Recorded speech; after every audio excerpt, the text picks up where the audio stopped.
Um dia, um dos maiores poetas brasileiros, Carlos Drummond de Andrade, em reflexão sobre o objeto do seu ofício, disse: "Se eu gosto de poesia, eu gosto de gente, bichos, plantas, lugares, chocolate, vinho, papos amenos, amizade, amor. Acho que a poesia está contida nisso tudo." E é sobre essa forma tão antiga, complexa e extensa de arte que falaremos hoje.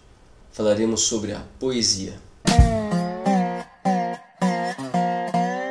Senhores, eu sou o Luiz Pierotti, você está em mais um Fala Luiz e hoje nós vamos conversar sobre arte, iniciando o nosso ciclo de entrevistas sobre o tema. E dando o pontapé inicial nisso tudo, vamos falar sobre um dos tipos mais antigos de arte, a poesia. Como forma de uma expressão artística individual ou de um coletivo, a sua origem aponta para tempos milenares. A epopeia de Gilgamesh, poema épico sumério datado como o mais antigo do mundo, remonta a 3.000 anos antes de Cristo. A prática, com o decorrer dos anos, acompanhou também o desenvolvimento social e cultural de vários povos. Os Vedas indianos de 1700 anos antes de Cristo, os versos gregos de Homero a 800 anos antes de Cristo, as cantigas trovadorescas da Idade Média e as poesias de hoje em dia são claras as modificações estéticas, técnicas, expressivas e funcionais que ocorreram dentro da poesia no passar dos tempos. Dos versos do grego Calino, que buscava com a sua poesia ensinar os valores militares da época, a Manuel Bandeira, que declamava a sublimação existencial em pequenos detalhes de uma maçã. Nesse vídeo convidei o poeta Marcelo Pierotti para conversarmos sobre poesia,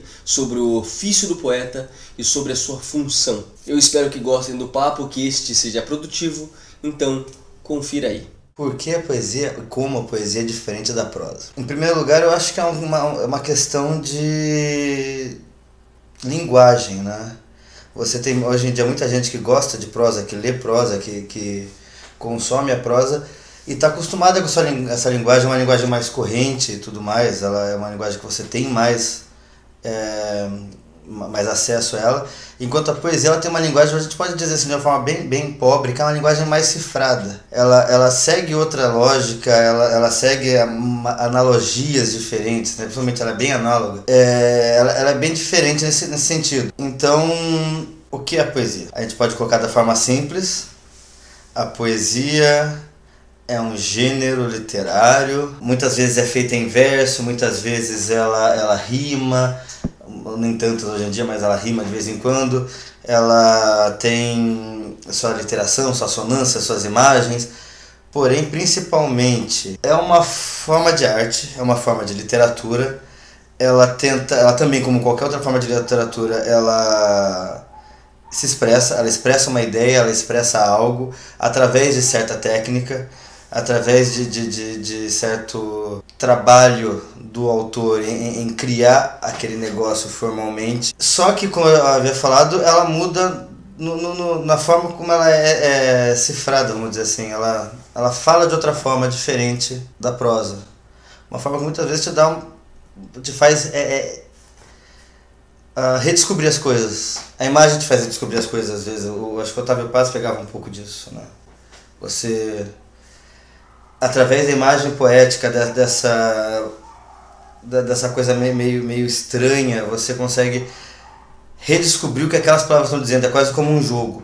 Você pega então uma imagem e é como se você estivesse ouvindo aquilo pela primeira vez, lendo aquilo pela primeira vez, porque ela já não está tão dura, tão presa quanto ela é na nossa linguagem corrente ou na linguagem muitas vezes da prosa, que também tem umas diferenças, mas é menos perceptível nesse sentido. Então, enfim, é mais uma fuga do que uma resposta. É importante entendermos que a diferença entre o termo poesia e poema. Poesia é a arte de criar imagens, de sugerir emoções por meio de uma linguagem, combinando sons, ritmos e significados. Já o poema é o trabalho do poeta no papel, a obra em si, onde há a poesia.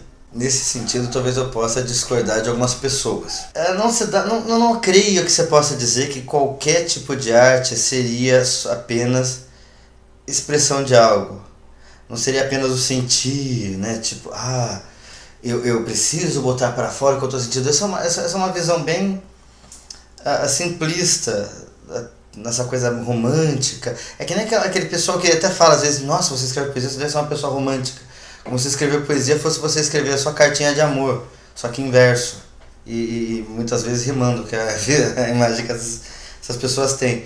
Mas na verdade, para toda arte, creio eu, existe uma técnica, nem que ela seja algo até subjetivo às vezes. Assim, um artista performático, ele também tem uma técnica às vezes para ficar deitado por horas lá. Enfim, eu não sou grande conhecedor de arte performática, posso até falar besteira, mas ele assim, qualquer tipo de criação artística necessita de uma técnica, porque é uma forma de você colocar aquilo dentro da sua obra.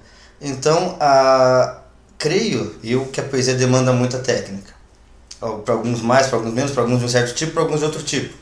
Não necessariamente você vai ter que ficar contando sílabas poéticas, hoje em dia, pensando em rima pobre ou rima rica, pensando... Assonância hoje em dia até bastante, porque você não tem mais o apoio das rimas, né? Daquele ritmo marcado dos versos contados, assim. Mas você precisa, de uma forma ou de outra, de algum tipo de técnica, de alguma ideia formal de como você vai criar aquilo, mesmo que você crie para contradizer o que a poesia corrente faz, mesmo que você esteja criticando a forma como ela é feita e queira sacanear na literação, por exemplo, você ainda vai precisar de uma técnica, você ainda vai precisar de saber como você está fazendo aquilo. Então não é só um desabafo, não é uma obra artística, não é uma obra literária. Qualquer um que esteja de saco cheio vai fazer um desabafo falado sem pensar em como ele vai ser entregue ao leitor, ouvinte, o que seja. A poesia tem sim uma técnica, o poeta tem sim uma forma pessoal, às vezes, de lidar com ela, de criar, e isso é interessante e enriquece a poesia até, na verdade, né? Eu acho importante colocar a poesia como não tendo uso nenhum. Ela vai contra talvez um utilitarismo, e isso deveria ser o que... Não vou dizer o que deveria ser, porque isso também seria utilitarista, mas é bom que a arte, a literatura não tenham um uso direto. Você pode ter uma poesia engajada, você pode ter uma poesia, como qualquer outra obra artística, que seja, que ela vise algo. Aliás, você sempre visa dizer alguma coisa, mas é interessante você pensar que ela não tem que ter uma utilidade direta naquele momento, uma utilidade que é buscada, que você precisa ir atrás dela. É legal que a poesia não tenha, e talvez eu vá parecer um palhaço dizendo, mas assim, nada além da própria poesia, ou o que o autor quer que ela seja. Você às vezes assiste um filme para relaxar, ou lê um livro para relaxar, mas você não deve pensar que você tem a literatura e a poesia e tudo mais para relaxar, porque isso também é utilitarista. Isso é pensar de uma forma, dentro de uma lógica maior, no qual você tem uma saída de escape que é necessária que seja dessa forma. Eu acho que o legal, a arte legal e a poesia legal é quando ela foge disso. Quando ela é o que ela é. Às vezes ela nem é pra você relaxar, às vezes ela é feita pra te agredir mesmo. E é bom também que ela agrida de vez em quando. Ela não precisa ter um porquê. Ela existe do jeito que ela é e ela causa uma reação, o que for causar. E ela vai continuar sendo poesia por isso. Há uma porta na parede de pedra, quase no fim do corredor, que expande violento o meu quintal. Continuação do verde envelhecido da profusão de plantas do brejo, que corta meu piso cartesiano. Continuação de rachadura viva, dando sentido e porquê ao caco desbotado que esconde o chão. Há uma porta que eu nunca ousei abrir. Uma porta que odeio por ser bela, que faz parte de um cenário que devia ser um beco. Eu acho que quem diz que a poesia é um gênero morto é um tipo de gente que diz que, por exemplo, o teatro é um gênero morto. Não é, hoje em dia, um mercado para todo mundo, até porque você tem um certo problema do poeta que quer ser lido mais do que quer ler. Você não tem uma vinculação tão grande dentro das grandes editoras e até o próprio público. Até por aquele problema da linguagem mesmo, de ser diferente, ele não tem aquele ímpeto de ir atrás da poesia em si. Claro, às vezes a pessoa vai lembrar de uma Cecília Meirelles, da vida, um Drummond, enfim, que são aqueles autores, em primeiro lugar, mais consagrados, em segundo lugar, que talvez estejam dentro da memória afetiva da pessoa de uma forma, ou até do entorno dela, em que é mais fácil eles deglutirem aquelas imagens e aqueles poemas, né? Mas o grande público, normalmente, ele tem dificuldade com a poesia. Eu não vou dizer não letrado, porque você tem toda uma cultura também, uma tradição de poesia oral ou de cordel, que você tem no Nordeste até, que teoricamente também estaria dentro desse público que não lê muito, mas enfim, eles existe essa tradição poética. Mas mesmo assim, dentro do grande público, que já não lê muito, convenhamos também, o Brasil ele não tem um mercado literário, principalmente para obras nacionais, tão amplo. E a poesia também é menor. Então, se você for perguntar sobre o mercado nacional hoje, ele está muito fechado, principalmente a pequenas editoras assim que trabalham muito bem para fazer isso seguir adiante, que sofrem às vezes com o problema do próprio autor que não quer ser leitor, o autor que não se interessa muitas vezes, né, por ir atrás, e até porque é sempre mais difícil você ir dentro do universo contemporâneo, mas o autor de poeta às vezes, enfim, de poesia, o autor de poesia às vezes deixa a desejar nesse sentido. Mas existe, o mercado existe, não é um gênero morto, é um gênero que está você ainda vê produção, você tem autores bons hoje no Brasil e no mundo, autores que repensam o gênero, autores que criam coisas assim realmente legais de se ver. Ele não é um gênero morto, existe produção, ela ainda é fechada, o grande mercado não tem muitos olhos para isso, porque não se vê da parte das grandes editoras uma chance de ganhar dinheiro com best-sellers dentro da poesia, mas você tem toda esse grupo e essa comunidade que também vaza para o resto, de pessoas que leem e de pessoas que escrevem. Ela ainda existe e está atuante, e muito provavelmente ainda vai existir por muito tempo, que nem o próprio teatro, que não foi morto pelo cinema, por exemplo. Bom, acho que para começar a ler poesia é importante você começar com um autor em primeiro lugar que fale a sua própria língua, no sentido mais literal da palavra. É melhor começar com um autor de língua portuguesa, porque como você tem toda essa manipulação da linguagem, né, essa brincadeira com os signos e tal, e com a língua corrente, a sua língua, não é legal, por exemplo, você conversar com Shakespeare, uma tradução que é como se fosse uma roupa que você nunca consegue acertar na pessoa totalmente. Sempre vai faltar uma coisa, vai apertar aqui ou vai soltar muito ali. A tradução nunca é perfeita. Mas mesmo assim, na nossa língua, para quem quiser começar, a gente tem autores, em primeiro lugar, Drummond. Eu sei que pouca gente, mas gente que às vezes me enche o saco falando, não gosta tanto do Drummond, mas o Drummond é fundamental, ele é um baita de um poeta. Ele tem vários poemas com temas diferentes, pensando coisas de pontos de vista diferentes, às vezes brincando com a tradição, às vezes criando coisa nova, enfim. É um autor fundamental, assim como se a gente for se manter dentro da língua portuguesa, mas até mudando de nação. Fernando Pessoa, todos os heterônimos dele também, sempre tem, o pessoal vai sempre gostar de um ou de outro mais do que o resto, mas enfim, também fundamental, genial. E aí você pode ir seguindo adiante, você vai ter o Murilo Mendes, que eu acho incrível, né? Uma visão meio surrealista, meio mística, que é incrível também.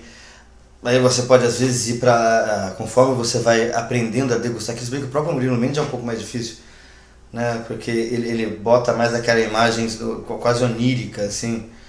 Mas você vai ter um Augusto dos Anjos, se você quiser algo bem diferente, bem bizarro às vezes, enfim, são autores.